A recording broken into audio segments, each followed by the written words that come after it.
Tay, kailan po ba tayo titigil sa ginagawa natin? Natatakot na po ako sa patong-patong na kasalanan natin sa Diyos. Tumahimik ka, Kenneth. Ano bang pinagsasabi mo dyan, ha? Baka mamaya may makarinig pa sa'yo eh. Alam mo naman na siguro kung anong kahihinat natin kapag sumaway tayo sa utos ng mga tao sa barangay na to. Alam ko naman po yun, Tay. Kaya lang po Mas nakakatakot ang parusang tatanggapin natin dito kapag di natin ginawa ang ating tungkulin. Yan ang ipasok mo sa kokote mo. Bakit, Tay? Dinadagada ba tong kapatid ko? Alam niyo, kayang-kaya ko naman yung ginagawa niya eh. Ayaw niyo lang kasi akong bigyan ng pagkakataon na ipakita din sa inyo ang kakayahan ko. Gusto ko rin makilala sa baryong to, Tay. Isa ka pa. Isa ka rin matigas ang ulo.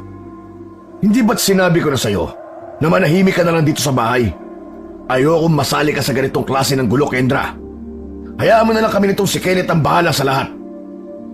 Tingnan niyo, pag si ate ayaw niyong pagtrabahuin tapos ako yung gustong-gusto niyong isubo. Abay, natural. Babae yan eh. Alam ka namang isasabak natin sa gera ang isang babae. Saka isa pa. Subok ka na ng lahat dito. Ang galing kaya ng ginawa mo nung isang taon. Alam mo bang dahil doon ay sumikat ka? Kaya ngayong taon, magpasikat ka ulit. Hindi pwedeng lampasan ng mga kasama natin dito ang kakayahan mo. Kailangan ikaw ang magaling para patuloy tayong mabuhay ng may katahimikan. Nagkakaintindihan ba tayo? Opo, Tay. Ako na po ang bahala sa lahat. Ngayong taon, ako pa rin ang kikilalaning bayani ng baryong to. Mas lalong titingalain ang pangalan natin ni Tay. Yan! Ganyang fighting spirit ang gusto ko. Mahusay ka, anak. Mahusay ka talaga. Buwan na naman ng Hunyo. Piyesta na naman sa Baryo Tinago. Tuwing unang Biyernes ng Hunyo ay ipinagdiriwang ng mga taga-Baryo Tinago ang piyesta ng kanilang patron. Kaya naman napagpasyahan ni Kenneth na imbitahan ang mga kaklase na sina Jo Marie at Homer sa kanilang bahay. Hindi lang upang mas maging malapit pa sa kanila, kundi malaman na rin ng mga magulang niya na kahit papaano ay nagkaroon siya ng mga kaibigan sa pinapasukang kolehiyo. Jo Marie, Homer, sige na, sumama kayo sa amin sa piyesta. Promise, masaya dun sa amin. Tigilan mo nga kami, Kenneth. Di ba sinabi ko na sa'yo kanina na di ako interesadong pumunta sa cheap na piyestahan nyo? Pista-pista. Lubayan mo nga kami. Ang lakas ng loob mo magaya eh. Ano bang handang ipagmamalaki nyo sa amin, ha? Aso? Hindi, mga pare. Bawal gawing pagkain ng alagang hayop. Pambihira naman kayo. Hindi kami naghahanda ng ganun. Alam mo, mas gugustuhin pa namin kumain ng karne ng mga aroganting tao kaysa ang paslangin at gawing pagkain ng mga mababait na alaga. Hala, anong sabi mo? Hindi. Joke lang yun. Huwag niyo masyadong seryosohin. Ano, punta ba kayo? Ano bang meron? Ba't ka nag-iimbita? Unang-una, di naman tayo close ha. Saka hindi naman tayo magkaibigan para ayain mo. Wala kasi akong ibang maimbitahan eh. Nagbabakasakali lang ako na baka gusto nyo. Gusto ko lang naman na may maipakilalang kaibigan sa mga magulang ko. Magdadalawang taon na ako sa eskwelahan to pero palaging sinasabi sa akin ni nanay at tatay na baka masama daw ang ugali ko kaya wala akong kaibigan. Gusto kong patunayan sa kanila na meron din naman akong friends. Gusto mong magpanggap kami na kaibigan mo? Aba, seryoso ka ba dyan o joke lang uli, ha? Alam mo, nakakatawa ka. Saka ano naman palagay mo sa amin? Mga chip na kung saan-saan lang nakikipamiesta, ha? Nako. Managinip ka na lang ng gising, Kenneth.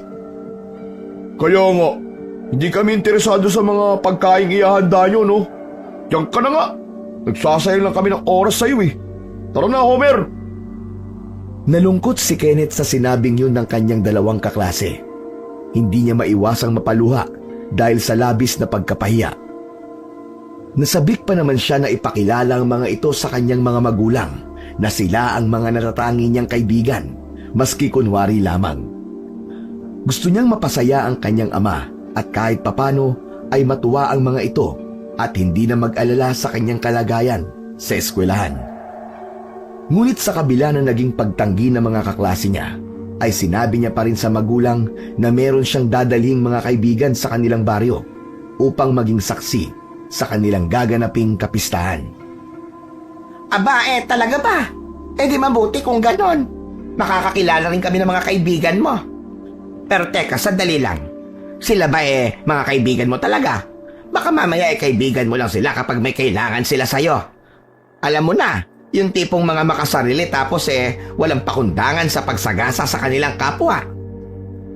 Naku po na, hindi po. Mababait po mga kaibigan ko. Mapagkakatiwalaan po sila, promise. Sus! Maniwala kayo dyan. Bully yung dalawang yon. Lagi nga siyang inaaway yung senior high school pa lang sila eh. Tandaan niyo ba nung umuwing bugbog sarado yung si Kenneth? Dahil yun sa kanila. Buti na nga lang at nakita ko sila eh. Kung hindi, baka sampulutin tong bunso nyo. Ikaw, ang daldal mo talaga ate. Huwag mo nang ibalik yung nakaraan. Nakaraan na yun eh. Palampasin mo na lang. Saka nagbago na po sila, Nay.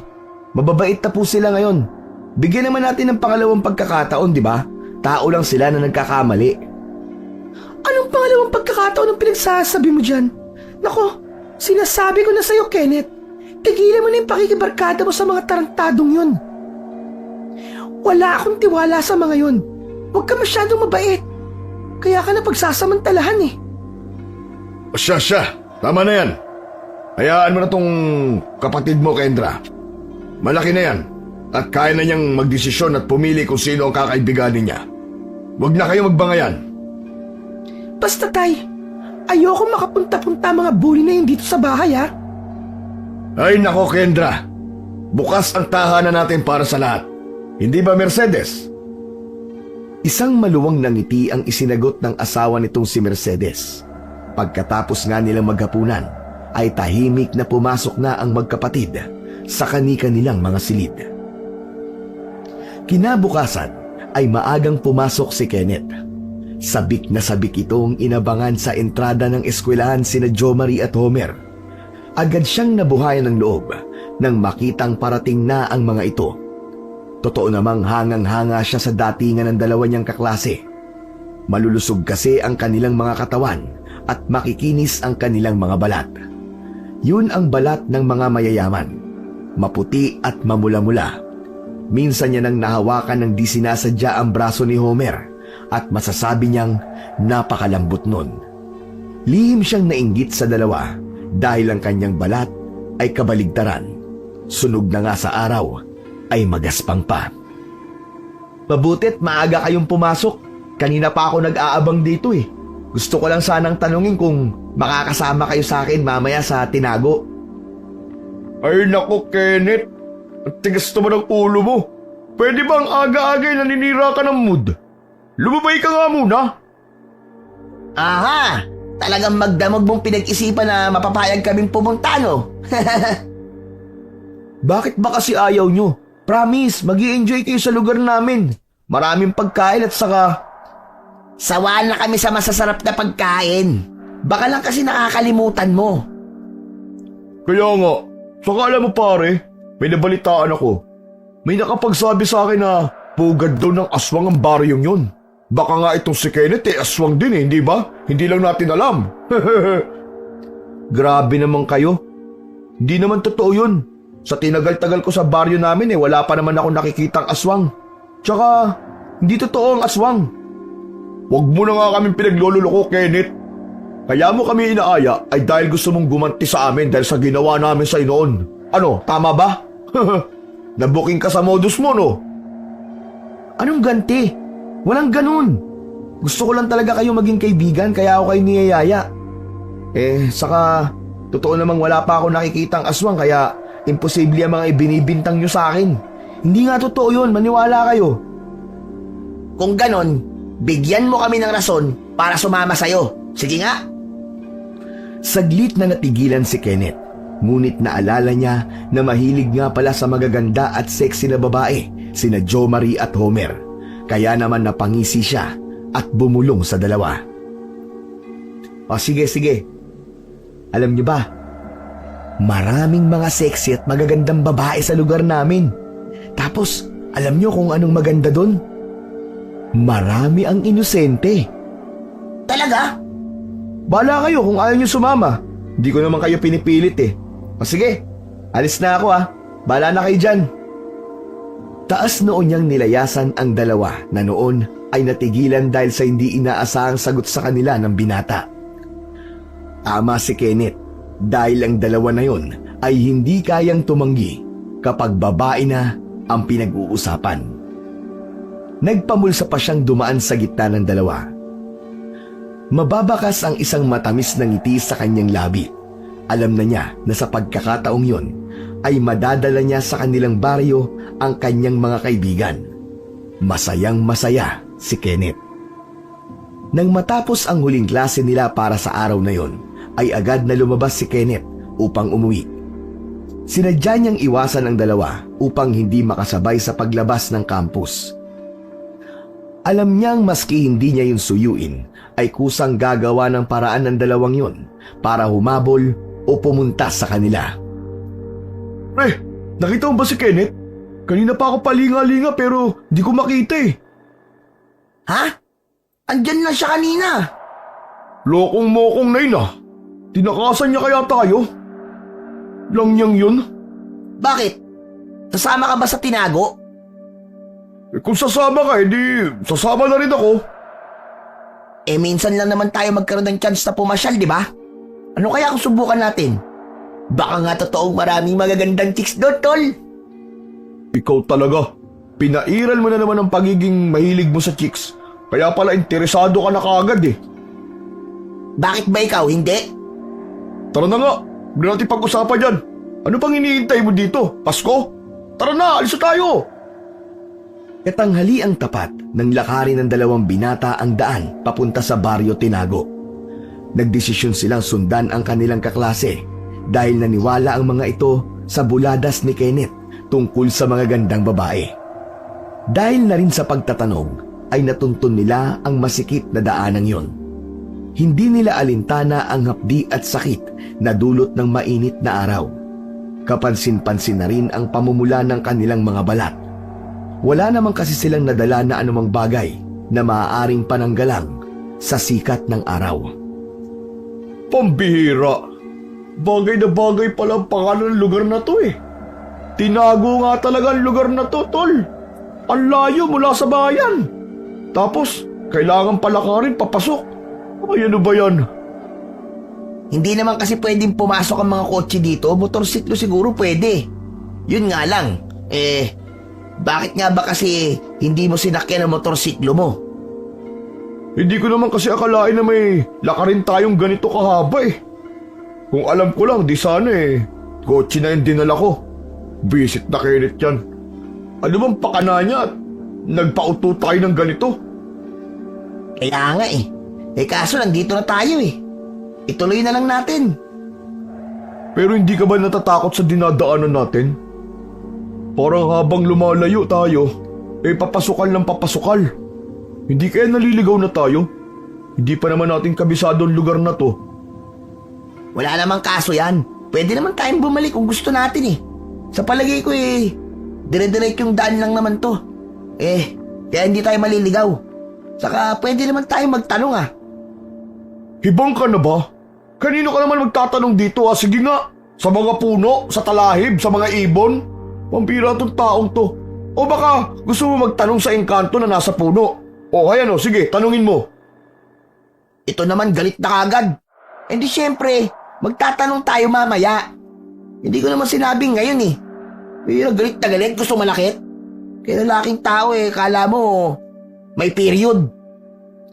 Nagpatuloy sila sa paglalakad. Nakarating sila sa isang maliit na ilog. Agad silang namangha dahil sa linaw nun. Malinis at banayad ang pagdaloy ng tubig. Parang nahipnotismo ang isang binata at di nito napigilan ang sarili na maghilamos. Ay, salamat. Naginhawahan din sa wakas. Malamig ang tubig, tol. Subukan mo. Oo, anong gagawin mo? Huwag mong inumin yan, madumi yan. Ano ka ba? Hindi madumi to. Kita mo ang linaw-linaw ng tubig eh. Saka, kanina pa ako nauuhaw, tol. Konting tiis na lang kasi. Siguro naman malapit na tayo. Nakakarinig na nga ako ng mga tugtugan eh. Doon ka na lang sa bahay ni na Kenneth uminom. Tinaluntun nila ang mga bato sa ilog. Agad silang nagmadali sa paglalakad. At gano'n na lamang ang siyang naramdaman nila nang makita na sa wakas ang entrada ng Baryo Tinago. Agad bumungad sa kanila ang plaza kung saan naroon ang nagkakasiyahang mga tao at doon nila nakita ang kaklase nilang si Kenneth. Agad nila tong nilapitan at pasimpleng tinapik. Agad natuon ang tingin ni Homer kay Kendra. Agad siyang nagandahan sa babae. Naniwala na kagad siya sa sinabi sa kanila ni Kenneth na maraming magagandang babae sa baryong yon dahil ang una niyang nakita ay isang maganda at morenang dalaga. Langya ka, Kenneth. Ba't naman kami iniwan? Ibang klase ka ding mag-imbita no? Akala ko ba hindi kayo sasama? Hindi ko naman alam na gusto niyo palang makipiesta din eh. Nagbago na ang isip namin eh. Ganun ba? Buti na lang nagbago ang isip niyo. Ikaw bakit mo kami iniwan? Akala ko ba magkaibigan na tayo? Saka, pakilala mo naman ako dito sa magandang dalagang kasama mo. Hi, miss. Magkasama ba kayong dalawa nitong mokong na to? Imbis na sagutin ay inirapan lamang ni Kendra si Homer. Hindi niya kasi gusto ang tabas ng dila nito at mas lalong naiirita siya sa mga palikerong mga lalaki. Hindi kasi lingid sa kaalaman nito na marami nang napaiyak na babae ito kahit noong nasa high school pa lamang sila. Teka lang, parang pamilyar ka. Teka, nagkita na ba tayo dati? Oo. Baka lang kasi nakakalimutan niyo yung ate ni Kenneth. At hindi ko kayo makakalimutang dalawa. Bakit kayo nandito sa amin, ha? Anong gusto niyo? Putik, ikaw pala yun. Hindi kita kagad nakilala. Mas maganda kasi ngayon kaysa dati. Anong pakialam ko? Pwede ba? Lumayo ka nga ng konti sa akin. Naaalibadbaran ako sa iyo eh. Ang suplada mo naman. Ikaw na nga yung pinupuri eh. Hayaan mo na ate, huwag mo na silang sungitan. Matutuwa si nanay at tatay nito dahil may maipapakilala na akong kaibigan sa kanila. Di ba mga pare? Ha? Oo. Oo naman. Walang problema. Hayaan mo, magiging mabait kami sa'yo ngayong buong araw. Pero bago yun, pwede mo ba kaming pakainin muna? Grabe, nakakapagod na maglakad papunta dito sa inyo. Napakalayo nito sa highway. Ganun talaga, sakripisyo araw-araw ang ginagawa ng mga tao dito. Lalo na kapag nagpupunta ng bayan. O paano? Halina kayo at baka gutom na kayo at nang makakain na. Sinabi mo pa. Ang liblib ng baryo nyo. Malayo talaga sa kabiasnan. Dito kami nabigyan ng lupa kaya no choice. Pero masaya naman dito at tahimik tapos mataas ang respeto ng mga tao dito sa akin at sa pamilya namin. Nire-respeto ka dito? Paano nangyari yun? Ang weird naman. Alam mo kung bakit? O sige, bakit? Malalaman mo mamaya. Ilang sandali lang ay bumungad na sa kanila ang harapan ng isang maliit na kubong gawa lamang sa pinitpit na kawayan at may pawid na bubong. Mabilis na lumapit si Homer sa may bahay at sinipat yun. Makikita sa mukha nito ang labis na pagkagiliw sa kubo. Medyo napakunot naman ng noo si Kenneth sa nakitang inasta ng kaklase. Inaasahan niya kasi na may mabibitawan na namang salita na hindi maganda at komento ang dalawa niyang kaklase sa bahay nila. Huminga siya ng malalim upang nang sa gayon ay di siya mapikon kung sakaling bumuka na ang bibig ng dalawa. Ito na ba ang bahay nyo? Oo, pasensya na kayo medyo maliit lang talaga Pero ayos naman yan. Malamig sa gabi o maski sa araw. Bakit ka humihingi ng pasensya? Ang gara kaya. Ngayon lang ako makakapasok sa ganyang klaseng bahay. Maliit pero mukhang presko saka ang linis pati bakuran nyo pare. Talaga? Nagustuhan mo? Oo naman. Sa pelikula ko lang nakikita yung ganito noon Parang ang presko tirahan. Libre ang aircon sa lugar na to Ang lamig-lamig. Natawa si Kenneth sa tinurang yun ng kanyang huwad na kaibigan. Natuwa siya dahil nakita niya na sinsero ito sa kanyang mga sinabi. Bagamat ilang beses na nila siyang tinatarantado at pinapahiya sa eskwelahan, ay noon lang niya naramdaman na mabait naman pala si Homer. Ang OA mo naman, Homer. Ang boring kaya dito. Tingnan mo nga. Oh, nasan yung sinasabi nitong magagandang babae dito? Puro gurang at maruruming babae ang nakikita ko eh. Hindi inaasahan ni Kenneth na sasabihin yun ng kaibigan. Noon pa naman at abalang-abala ang ilang kababaihan sa pagdedekorasyon sa kalsada. May ilang nakarinig sa sinabing yon ni Jo Marie. Inakala tuloy ng mga yon na sila ang tinutukoy ng binata, kaya naman masama ang tinging ipinukol nila dito. Agad itinapat ni Kenneth ang kanyang isang daliri sa labi. Sinabihan nito ang kasamahan na manahimik. Anak! Sila na ba yung mga bisita mo? Ay opo, inay. Sila na nga po. Abay, halina kayo mga utoy. Tuloy na kayo sa munting tahanan namin. Ikaw naman talaga, anak. Bakit pinaghihintay mo sila dito sa labas? Kaagad na pumasok ang tatlo sa loob. Namangha ang dalawang bisita sa itsura ng loob ng bahay. Simple lamang yon at walang masyadong magagarbong kagamitan tulad ng sa kanila. Ngunit malinis at makintab ang bawat sulok. Totoong malamig ang simoy ng hanging pumapasok sa loob ng bahay. Ang mga mesa at upuan ay gawa sa mga matitibay na tabla na may mga inukit na kakaibang mga disenyo. Magandang araw din po. Salamat po sa pagpapatuloy niyo sa amin. Nako, mabuti naman at nakapunta kayo sa aming pista. Matagal na rin panahon buwat nung huling nakapagdala ng tao dito yung anak ko. Ano ho? Ang ibig kong sabihin ay matagal na panahon buwat nang makapagdala siya ng mga kaibigan dito sa amin. Mahiyain kasi ito kaya madalang lang talaga magkaroon ng mga tunay na kaibigan. Kaya laking pasasalamat ko na meron na siyang kaibigan ngayon. Kung alam niyo lang. Ibig niya pong sabihin kung alam niyo lang po kung gaano kaimportante si Kenneth sa amin. Alam niyo po, mahal po talaga namin si Kenneth. Sanggang dikit po kami niyan Nakakatuwa naman kayo. Ganyan ang gusto ko sa mga bata. Mababait. O siya, halina kayo dito sa mesa at pagsaluhan niyo tong handa namin. Salamat po. Aligaga ang pamilya sa pag-asikaso sa mga bisita ni Kenneth. Naparami tuloy ng kain sina Jo Marie at Homer dahil hindi nila mapigilan ang kanilang mga sarili sa pagsubo. Masarap kasi talagang magluto si Aling Mercedes, kaya naman nilantakan nilang dalawa ang kalderetang kambing at dinuguan na specialty ng ginang. Grabe. Busog na busog ako. Pero gusto ko pang kumain. Ang sasarap talaga naman pagkain dito. Ako nga rin Ano bang nilagay niyo rito, Aling Mercedes? At napakasarap po ng luto niyo. Pagmamahal, mga anak. Yan ang sikretong sangkap ng mga putahin yan. Pagkatapos ng tanghalian, ay napunta sa isang mahabang kwentuhan ang nangyari. Naglabas ng lambanog si Mang Marcial at yun ang hinarap nilang inumin. Napasarap ang kanilang harapan dahil na rin sa mga masasarap na pulutan at sa mga nakakaaliw na ikinuwento ng matanda.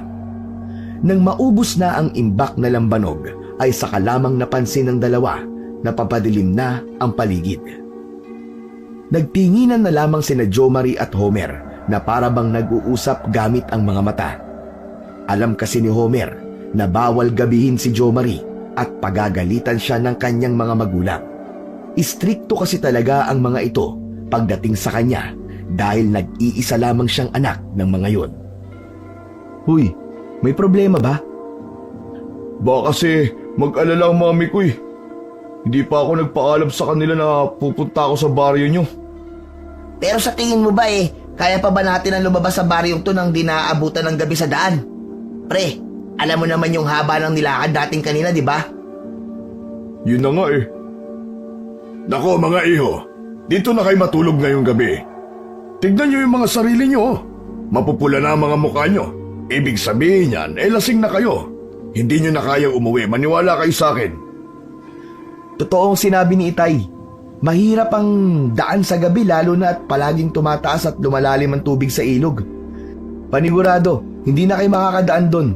Sa akala ko ba gusto nyo makakita ng magagandang dalaga dito sa amin. Mamayang gabi, magkakaroon ng sayawan. Doon, pwede niyong maisayawan lahat ng matipuhan yung magagandang dilag. Biglang natahimik ang dalawa. Hindi na nila masagot ang kausap na mag-ama dahil naguguluhan na si Jomari kung ano ang dapat na gawin.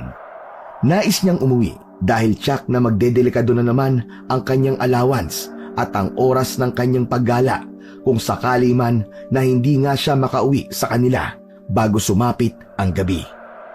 Mas mabuti mga iho na dumito na muna kayo. Pwede naman kayo matulog dun sa kwarto ni Kenneth eh. Malapag ang papag dun. Kasya kayong tatlo. Tama, kahit dito na lang ako sa bangko matulog, ayos lang naman yun sa akin eh. Pero kayo, ayos lang ba sa inyo? Sagot, mga anak. Ayaw yata nila eh. Sige na, hayaan nyo na lang silang umuwi at nang dagitin sila ng mga ik-ik sa daan. Ik-ik? Ano yung ik-ik? Mga uri sila ng aswang na lupad o mga aswang na may kakayahang lumipad. Nandadagit sila ng mga biktima nila tulad ng isang uwak. Kapag nahuli ka nila, patay ka dahil magiging hapunan ka nila. Nananakot ka lang eh. Hindi naman totoo ang mga aswang eh.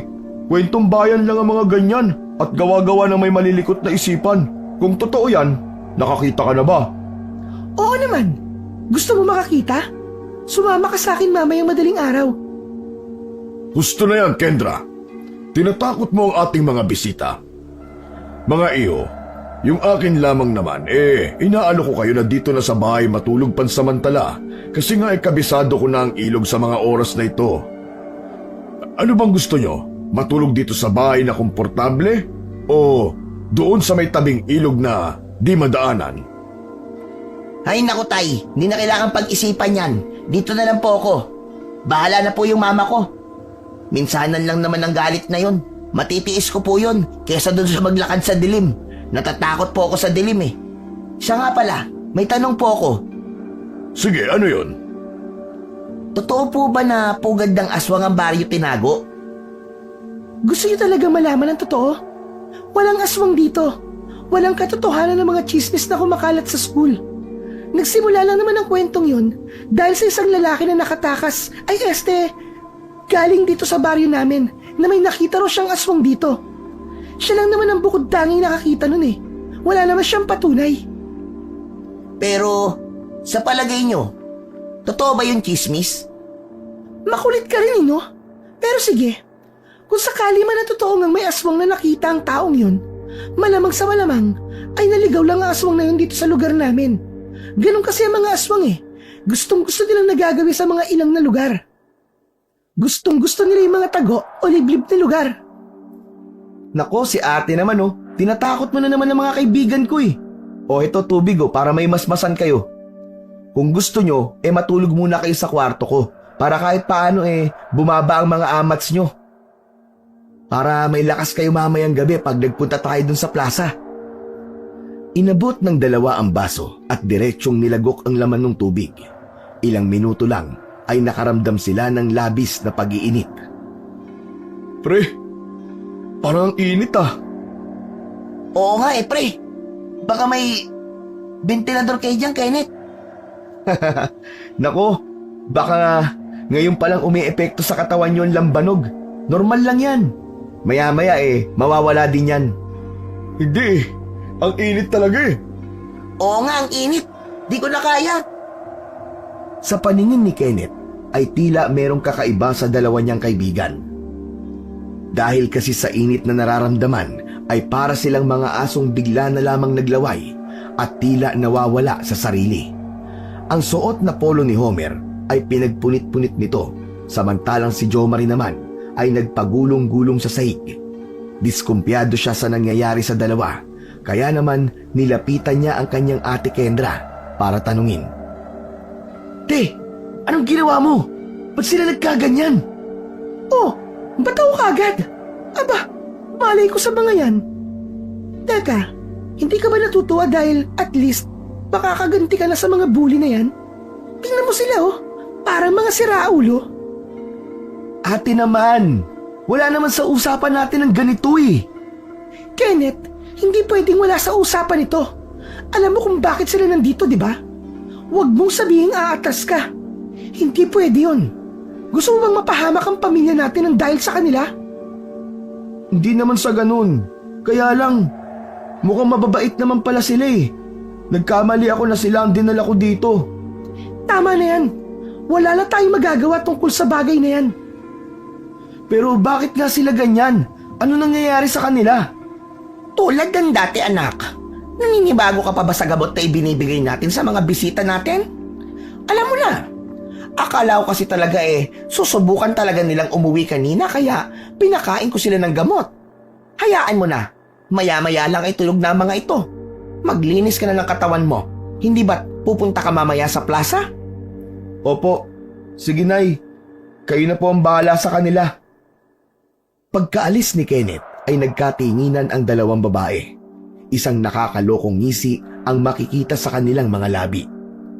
At ang ngising yon ay naging isang malutong na halakhak. Nag-apiran pa ang mag-ina nang makitang tuluyan ng nakatulog ang kanilang mga bisita. Ano nang plano mo sa dalawang yan, Nay? Si Kenneth ang bahala sa kanila, anak. Hindi po ba pwedeng ako naman ang gumawa nito ngayong taon? Puro na lang po kasi si Kenneth eh. Kaya ko naman pong gawin ang ginagawa niya. Ano ka ba naman, anak? Umiral na naman ang pagiging silosa mo. Siyempre naman alam kong kaya mo. Pero kailangan nating sundin ang tatay mo. Hindi natin pwedeng baliin yon. Intindihin mo sana. Hayaan mo. Darating din ang oras mo. Umalis na sa bahay si Kendra at tumuloy sa bahay ng kaibigan niya upang doon magbihis at mag-ayos para sa magaganap na sayawan. Iniwan niya na si Kenneth dahil alam niya na mahuhuli na ito ng dating dahil aasikasuhin pa nito ang kanyang mga pekeng kaibigan. Halos 2 oras din ang hinintay ni Kenneth bago maalimpungatan si Jo Marie. Nang magising ito at nakitang tulog na tulog si Homer, ay niyugyug niya ang binata. Lumapit si Kenneth sa kanila. Kumusta na? Ayos ka na ba? Medyo masakit pa rin ang ulo ko, tol. Pero yung pag-init ko kanina, wala na. Mukhang epekto lang talaga yun ng alak na ininom natin kanina. Wala ka bang naalala bukod sa alinsangang naramdaman mo? Wala naman. Bakit? May iba pa bang nangyari? Oo nga pala. Nasa sala tayo kanina. Nagiinuman. Bakit nandito na kami ngayon sa silid mo? Saka bakit pulit-pulit ang damit nito? Tignan mo. Mukhang lasing na lasing kayo eh. Di nyo alam ang ginagawa nyo. Ikaw nagubad tapos si Homer naman pinunit ang polo. Para pala kayong sira kapag nalalasing eh. Talaga? Ginawa namin yun? Naku, nakakahiya naman pala. Huy, huwag mong ipagsasabi to kahit kanino ah. Mangako ka. Alam mo naman ang reputasyon namin sa eskwelahan, di ba? Ayoko na mapahiya sa kahit na kanino sa school. Kaya itikob mo yung bibig mo. Wala akong nakita, wala akong narinig. Safe sa akin ang mga sekreto nyo, tol. Hindi na yun makakalabas dito sa aming baryo. Ba't ang yun, natutulog pa ako eh. Mga istorbo naman tong mga to. Bumangon ka na dyan at mag-ayos. Tara na sa plaza para makaabot pa tayo sa sayawan. Sayang naman ang gabi kung di natin yun aabutan. Ay, oo nga pala no. Kaagad na naglinis ng katawan ang dalawa. Pero dahil marurumi na at sira na ang mga pantaas nilang damit, ay inalok ni Kenneth ang kanyang iilang piraso na maayos na damit. Mabuti na lamang at kasukat niya ng katawan ang dalawang kaklase. Ano pang iniintay natin? Tara na. Sayaw na ako eh. Basta Kenneth siguraduhin mo na meron talagang magaganda at sexing babae doon. Malilintikan ka talaga sa akin pag puro pangit ang mga nandun. Ano ka ba? Yun lang pala eh. Promise, marami talaga. Uso pa noon ang sayawan sa baryong yun. Sa plaza ay nakita ng dalawa na may inilagay na parang pinaka-entablado nila. May iniayos na parang tolda, may 4 na poste at sa loob nun ay merong nakapaikot na mga upuan kung saan nakaupo ang mga magagandang dilag na maaaring piliin upang maisayaw. Naayusan din ng mga dahon ng nyug ang palibot ng kubol at naarkuhan ng mga sariwang bulaklak at makukulay na tela. Maingay, masaya at puno ng tawanan ang lugar kung saan ginaganap ang pasayaw na yon. Narito na tayo. Agad na iginala ng dalawa ang kanilang paningin at sinipat nga nila ang mga naggagandahang kababaihan na sinasabi ni Kenneth. Ngunit agad ding napansin ng dalawa na karamihan ng mga tao ay agad bumaling ang tingin sa kanila nang sila ay pumasok na sa bulwagan. Kakaiba man ang pakiramdam ni Jomari ay ipinagkibit-balikat na lamang niya yon. Kasama naman nila si Kenneth kaya sigurado siyang walang mangyayaring masama sa kanila ni Homer. Pre, nakakailang ah. Huwag kayong mailang. Hindi naman kasi kayo ang tinitinan nila kundi ako. Di ba nyo alam na sikat ako dito? Halos di naman mapaniwalaan ng dalawa ang sinabi ng kanilang kaklase. Dahil sa kanilang paaralan ay talaga namang hindi ito napapansin, lalo't tahimik at isang weirdo. Ngunit pagdating sa baryong yon, ay kaagad nilang napansin na totoong ang sikat ang binata sa mga tao. May mga lumapit sa kanya at nakipagkamay. Kinawayan din siya ng mga kababaihan. Grabe, tol. Ang lakas ng datingan mo dito ah. Paano nangyari yun? Yung totoo, prank ba to? Anong prank-prank ang pinagsasabi mo? Kaya ako sikat dito dahil may ginagawa akong pabor sa kanila. Isang bayani ang tingin nila sa akin. Oo, parang ganun. Dahil taon-taon ako ang... Kenneth, halika dito sa lamesa namin.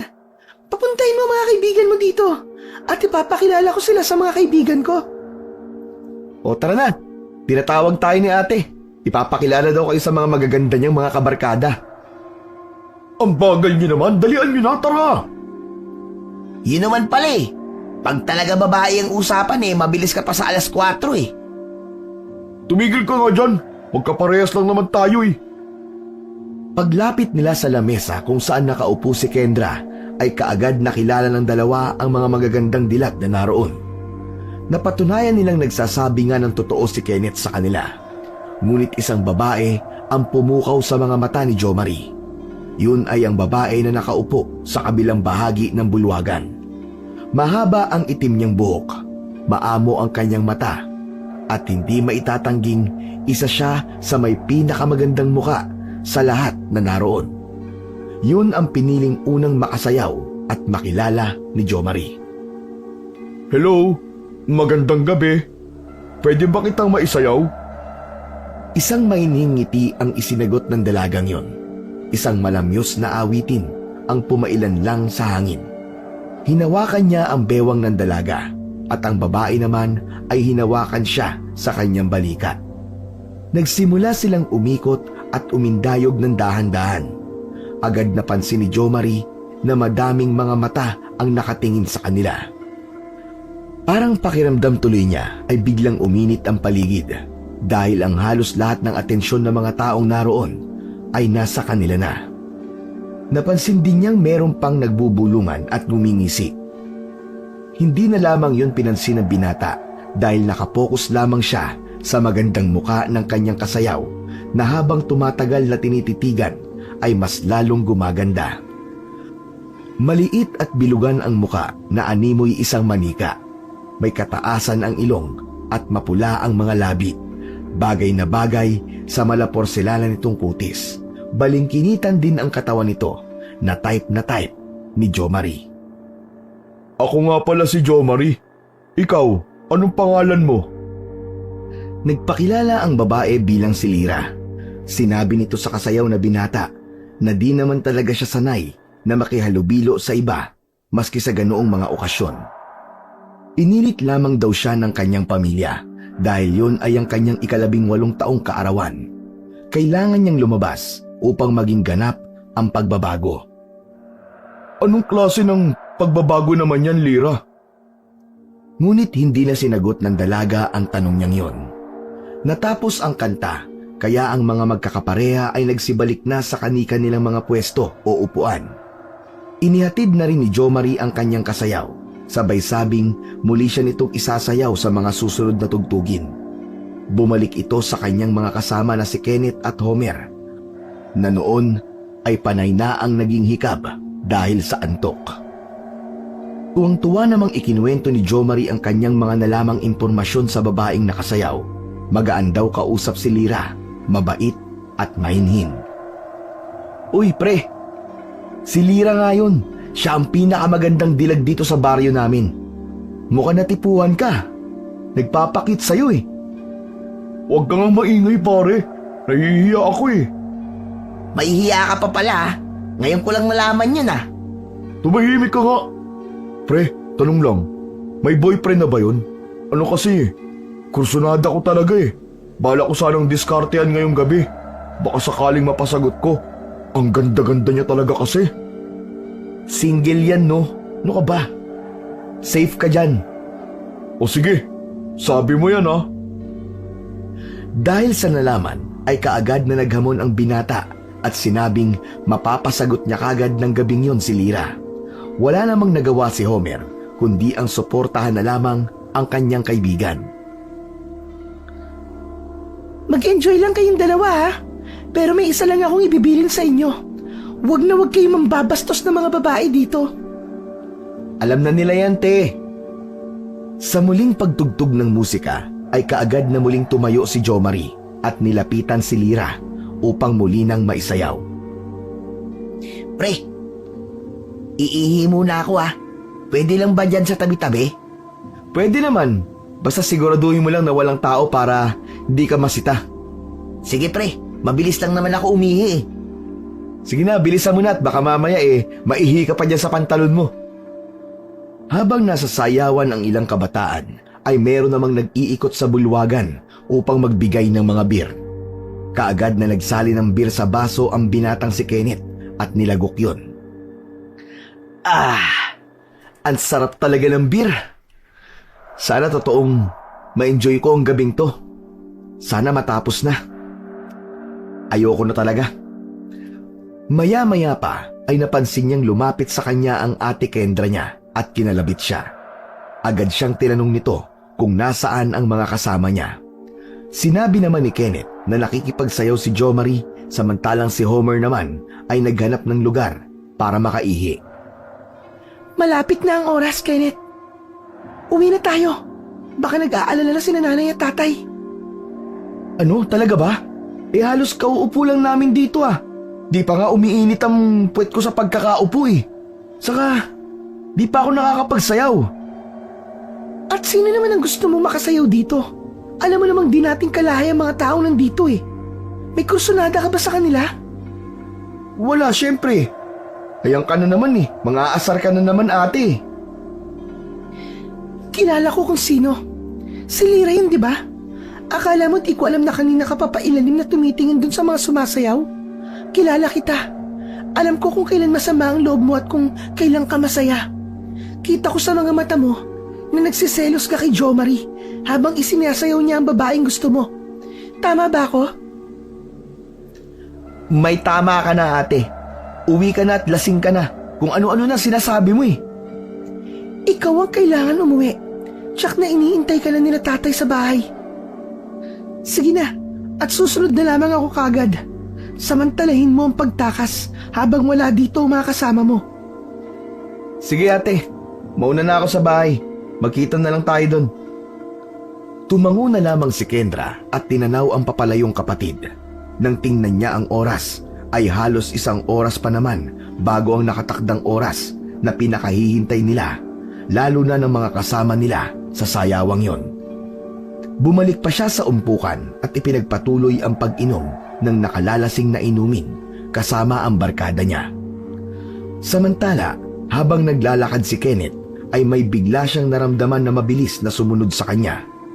Hindi niya nagawang lumingon dahil natatakot siya na baka may kung anong nilalang na ang humahabol sa kanya. Pre, ano ba pag-aala mo naman ng paglalakad? Kanina pa ako habol ng habol sa'yo eh.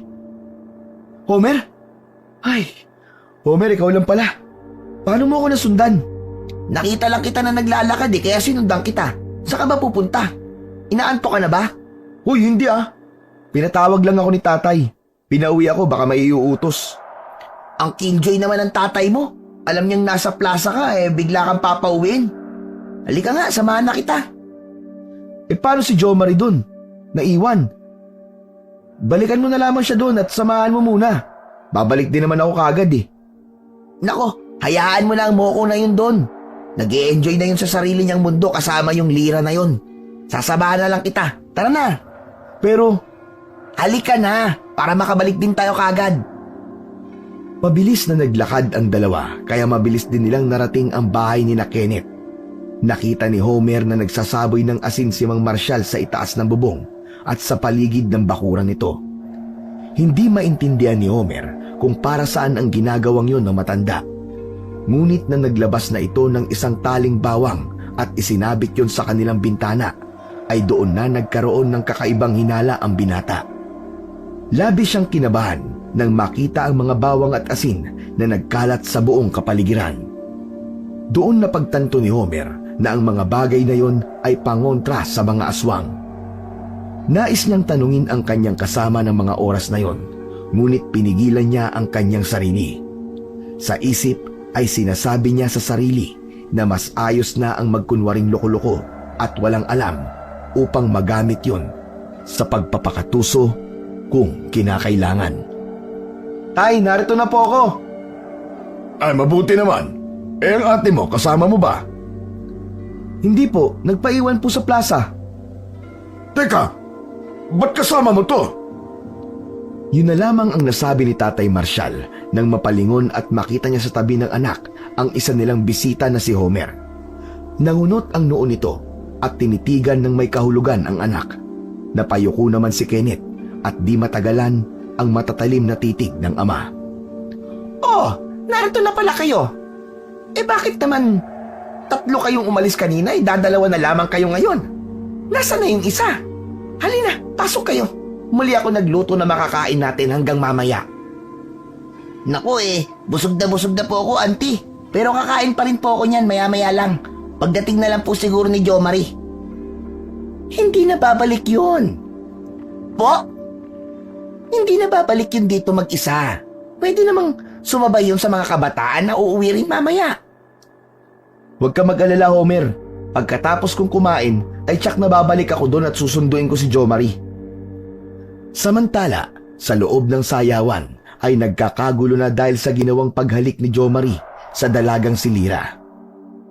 Dahil nakaramdam ng pagkapahiya si Jo Marie, ay agad itong umalis at patakbong nilisan ang lugar na yon.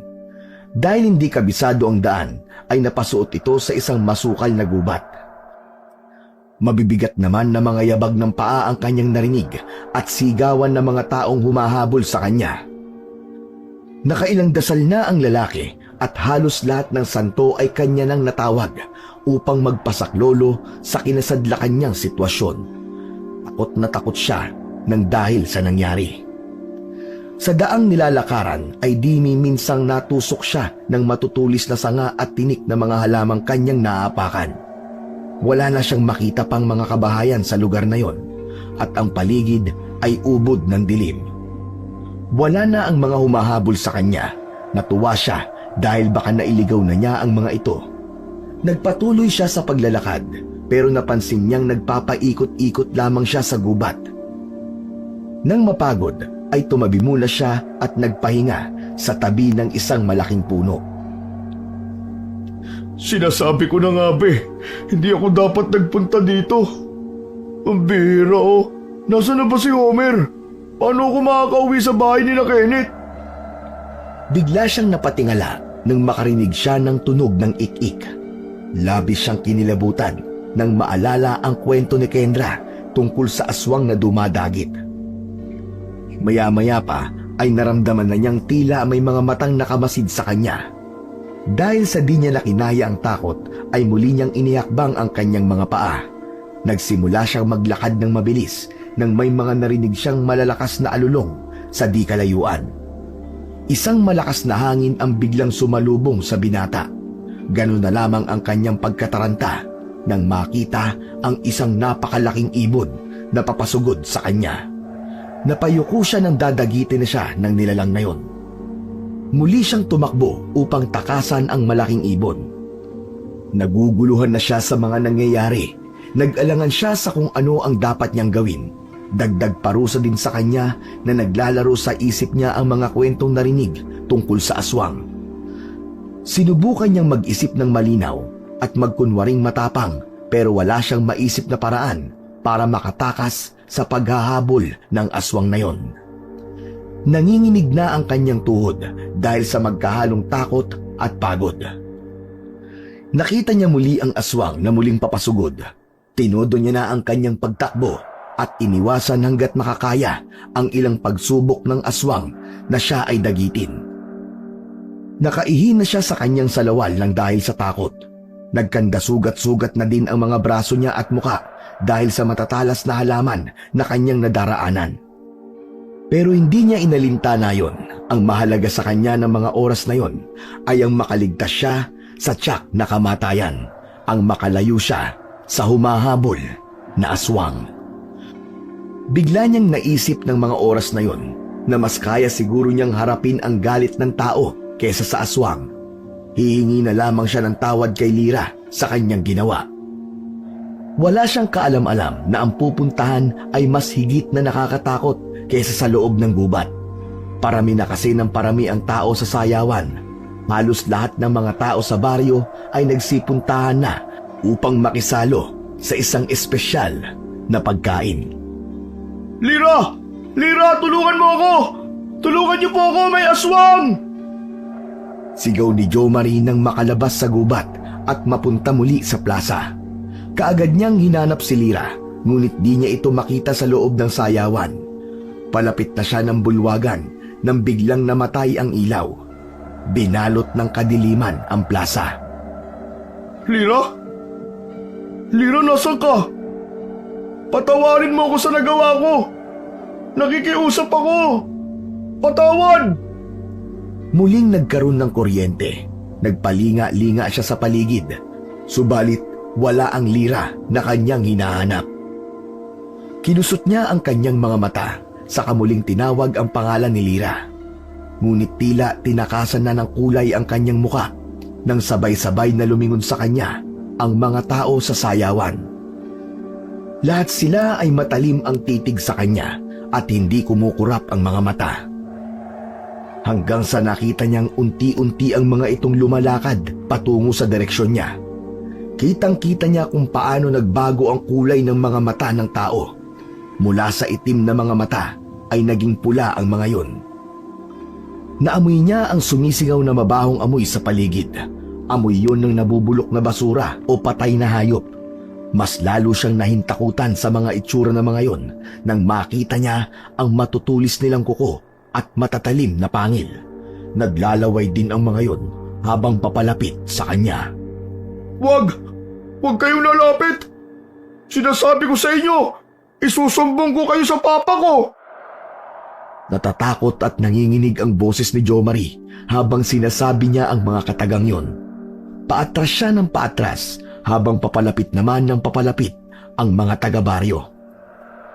Lintik naman yun oh! Ano ba naman ito? Sinasabi ko na nga ba eh, pugad ng aswang ang baryong to eh. Kumanda ka talaga sa akin, Kenneth. Kapag nakaligtas ako rito, papatayin kitang hayop ka!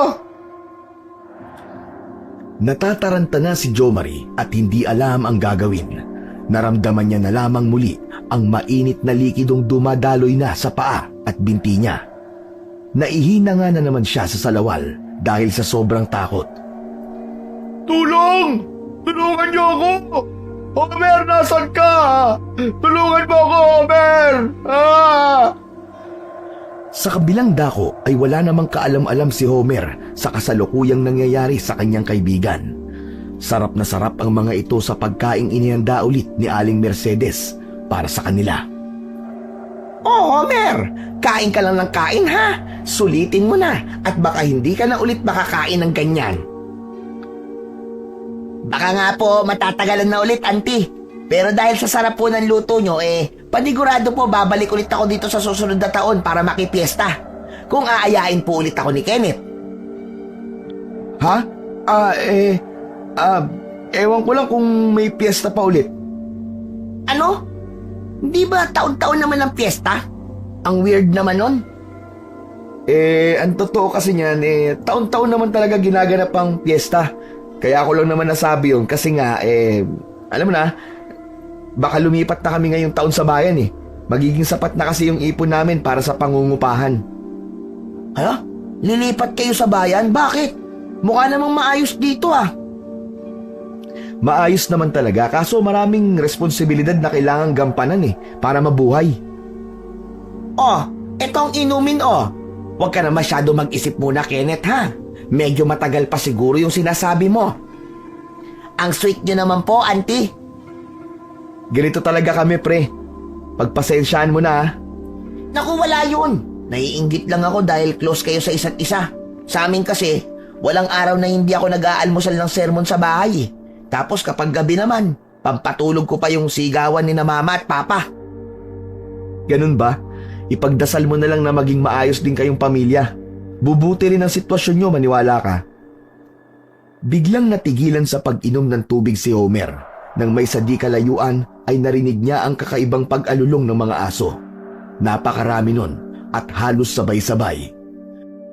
Napansin ni Kenneth na nagsisitayuan ang balahibo sa braso ng kanyang kaibigan. Nagsisimula na.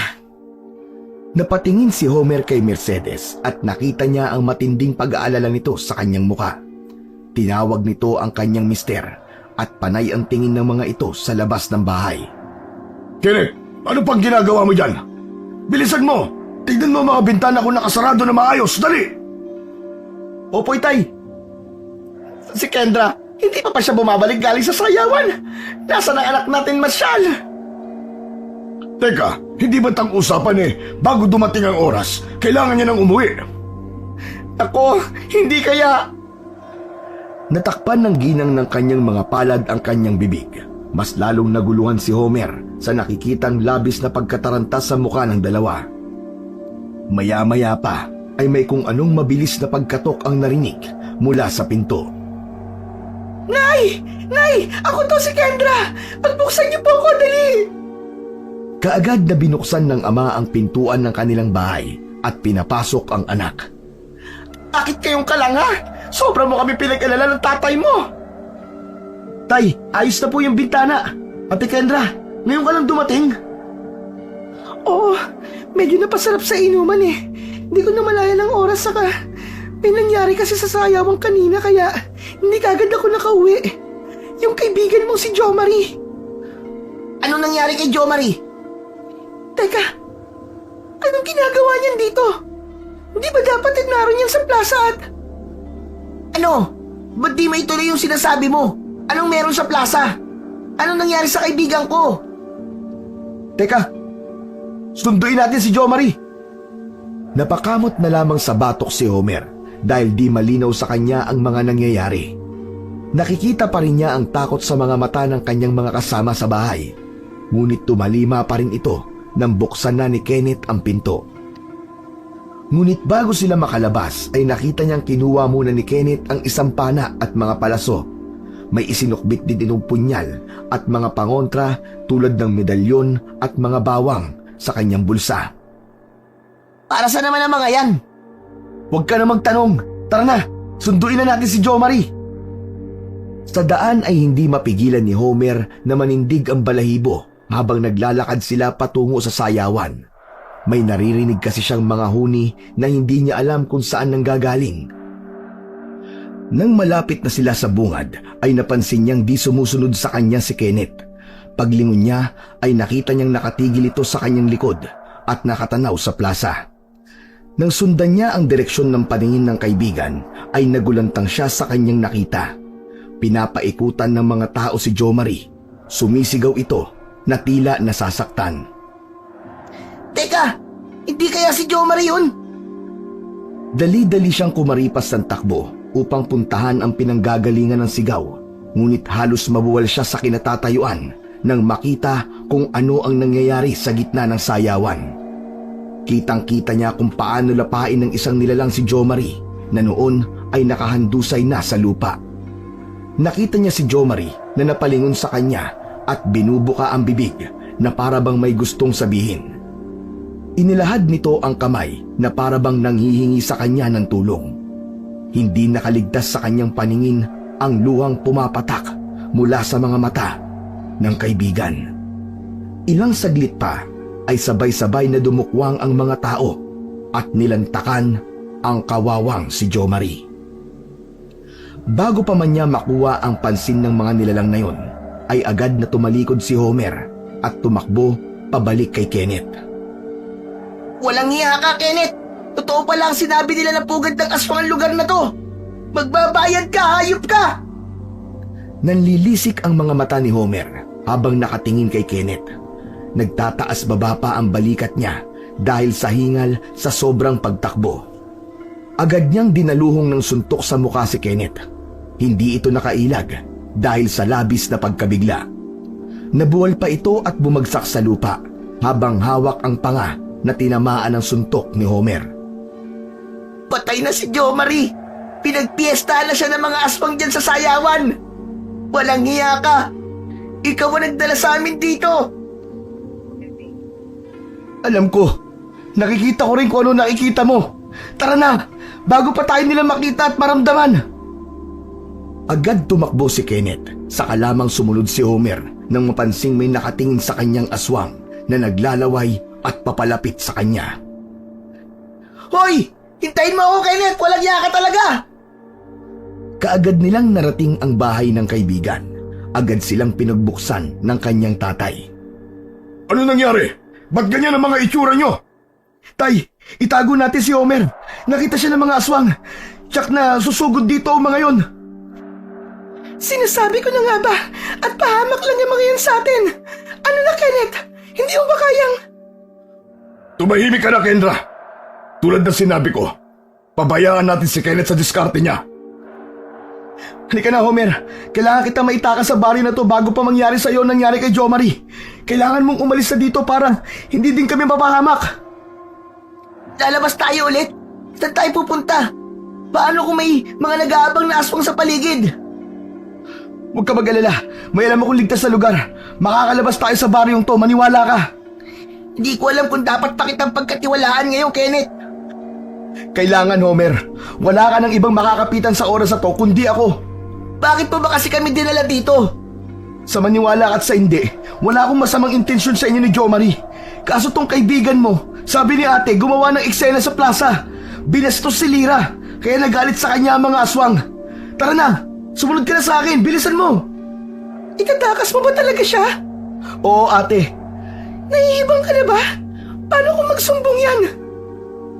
Hindi ako magsusumbong. Ang gusto ko lang ay makauwi ako sa amin. Pauwiin niyo na ako. Ayoko na rito sa lugar niyo, nakakatakot, para niyo ng awa. Masisira ang reputasyon ng baryo Tinago kung makakalabas yan.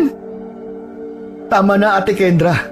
Sa pagkakataong to, ako ang masusunod at hindi ikaw. Tutulungan ko siya makatakas dahil ayoko na ang ginagawa natin. Sige na, umalis na kayo. Naaamoy ko na sila. Malapit na sila. Pumasok sila sa silid ni Kenneth. Nagtataka man ay walang nagawa si Homer kundi ang sumunod. Naglakad sila sa loob. Bahagyang inusog ng binata ang kanyang kama at inalis ang mga kahong tumatakip sa sahig. Akala ko ba itatakas tayo? Anong ginagawa mo? Teka lang, ang ingay mo. Maghintay ka nga lang dyan. Natigilan silang dalawa nang marinig ang biglang pagdapo ng isang nilalang sa kanilang bubungan. Naglalakad ito sa itaas.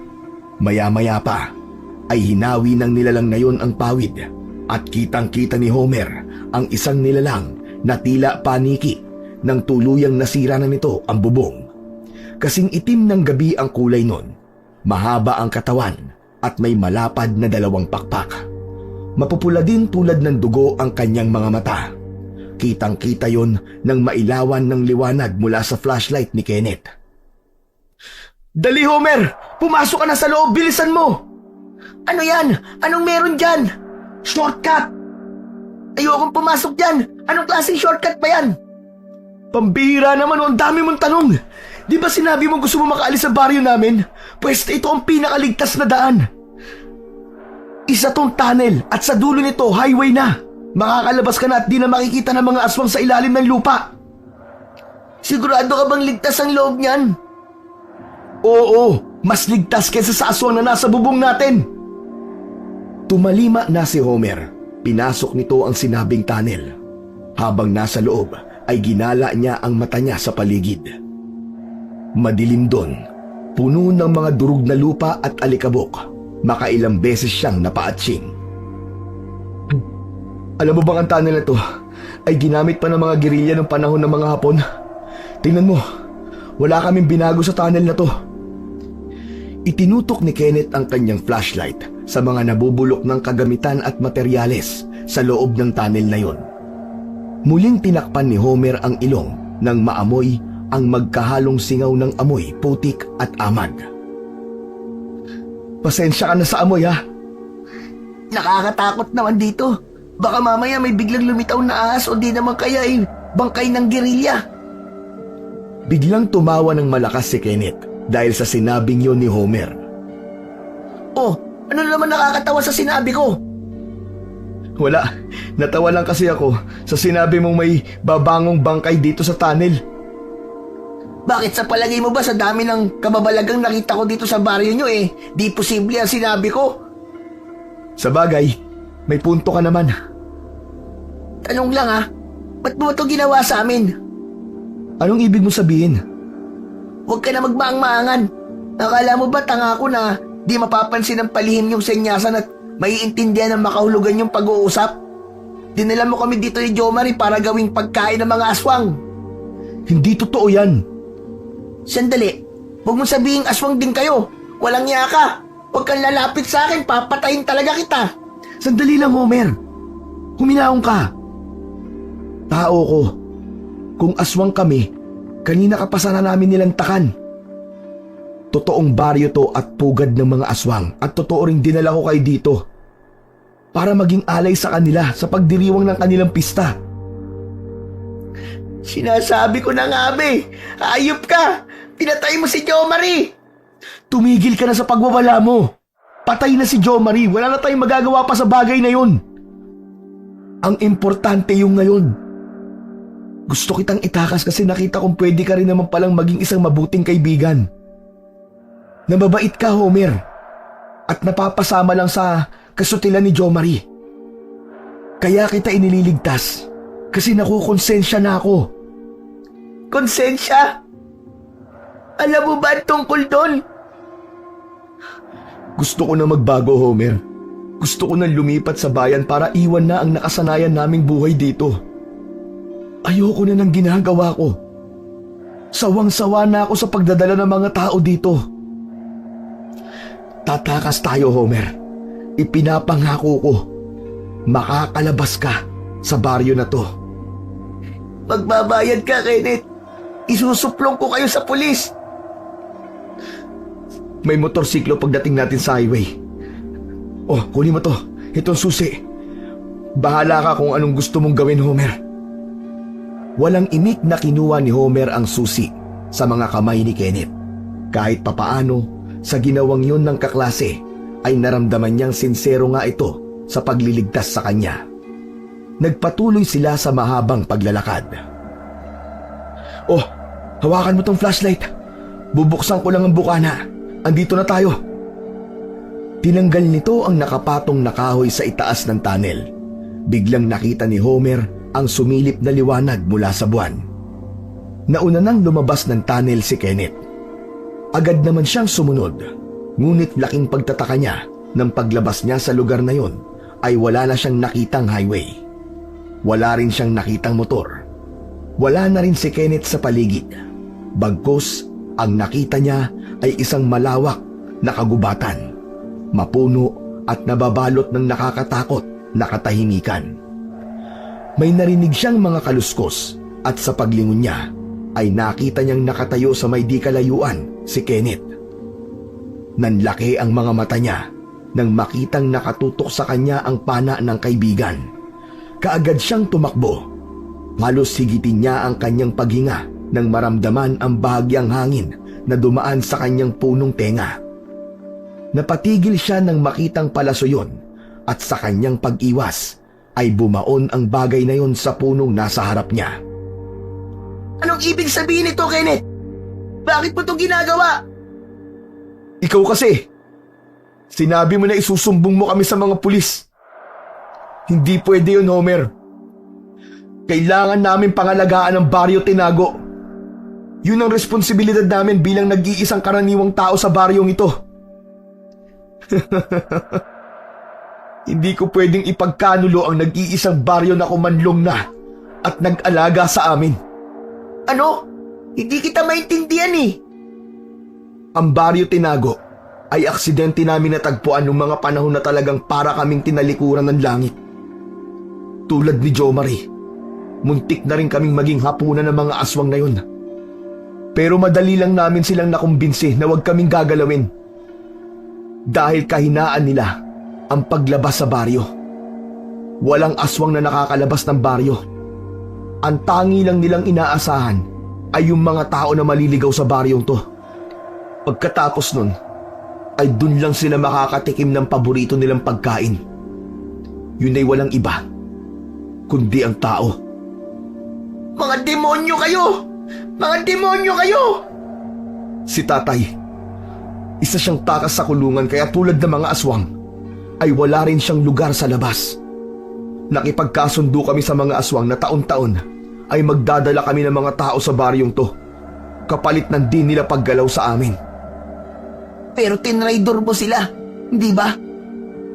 Itinakas mo ko sa kanila. Nagkakamali ka.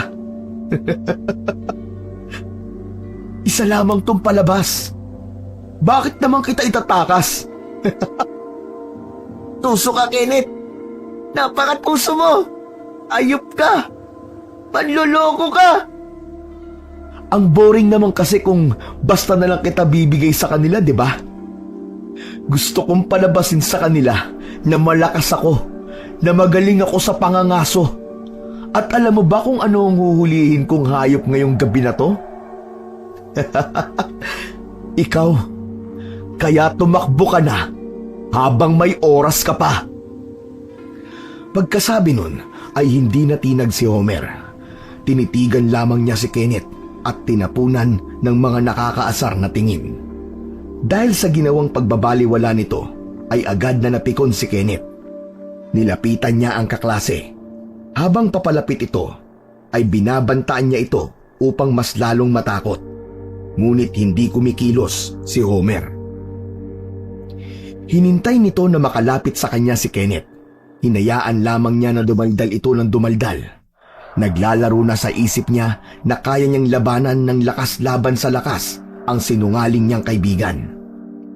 Balak niyang agawin ang palaso nito upang hamunin na lamang ito ng suntukan. Kailangan niyang lumaban at hindi na siya magtitiwala pa sa anumang pakulo ni Kenneth. Nang makalapit na ang binata ay kaagad na nakipag-agawan ito sa pana. Nagtagumpay si Homer sa kanyang binabalak. Tumawa ito ng malakas at pinagmumura ang lalaki. Dahil likas na mas malaki at mas malakas ay napaatras si Kenneth. O ano na? Natatakot ka na ba ha? Halika! Suntukan na lang tayong dalawa kung talagang matapang ka. Akala mo may iisahan mo pa ako? Tarantado ka! Papatayin kitang hayop ka! Wag! Tama na! Isang suntok ang agad na pinatama ni Homer sa muka ng kaibigan. Kaagad namang sinapu ni Kenneth ang muka at agad itong napaluha ng dahil sa sakit. Tulad ng inaasahan ko, lampa ka nga talaga. Ano na? Tayo! Lumaban kang hayop ka! Tama na, Homer! Tama na! Hindi na ako lalaban! Tama na! O ano? Nakikiusap ka ngayon? Alam mo, kayang-kaya ko naman tumakas eh. At kapag nagawa ko yun, sisiguraduhin kong lintik lang ang walang ganti. At yung pamilya mo, sila ang ipapauna ko. Sisiguraduhin kong mamamatay sila, Kenneth. Susunod silang lahat sa'yo. Kaagad na sinakal nito si Kenneth at isinandal sa katawan ng puno. Mas lalo niyang hinigpitan ang ginagawang pagsakal nang nakikita na niyang halos magkandaduling-duling na ang kaibigan at napapalabas na ang dila nito sa bibig. Ngunit sa di inaasahang pagkakataon ay may biglang matigas na bagay ang tumama sa kanyang ulo sa likod. Nabitiwan niya si Kenneth bago tuluyang magdilim ang kanyang paningin. Itay! Panay ang habol niya ng kanyang hininga habang tinititigan ang kanyang ama. Nang makabawi sa katawan, ay kaagad niyang niyakap si Mang Marshal. Muntik na ako dun, Tay. Mabuti na lang at sumunod ka. Ihanda mo na yung sarili mo. Kailangan na nating maibigay ito sa mga aswang kapag medyo kalmado na sila. Pasensya na po kayo, Itay. Muntik na po sumablay ang plano ko. Hayaan mo na. Tara na. Mag-iingat ka na lang sa susunod. Muli nilang tinungo ang bukana ng tunnel. Kaagad na hinila ni Kenneth ang katawan ni Homer papasok sa loob nito. Ano? Hindi ba umubra ang drama mo? Ewan ko ba sa'yo, Kenneth? Kung ba't mas gusto mo pang pinahihirapan ang sarili mo? Pwede mo namang ibigay ang lalaking yan sa kanila. Ba't kailangan mo pang palabasin na kunwari nahabol mo kasi nagtangkang tumakas? Nakakaloka ka. Kasi mahina ako, Ate Kendra, at ayaw kong makita nila yun. Gusto kong makilala nila ako na matapang, malakas, at magaling sa pangangaso. Ginagawa ko yung mga drama na to para kung sakali man na maisip nilang saktan tayo ay bigla sila magdadalawang isip. Kasi alam nila ang kakayahan ko. Hindi masama ang ginagawa ko, Ate Kendra. Para sa ating lahat to. Hindi na nagsalita pa si Kendra sa pagkakataong yon.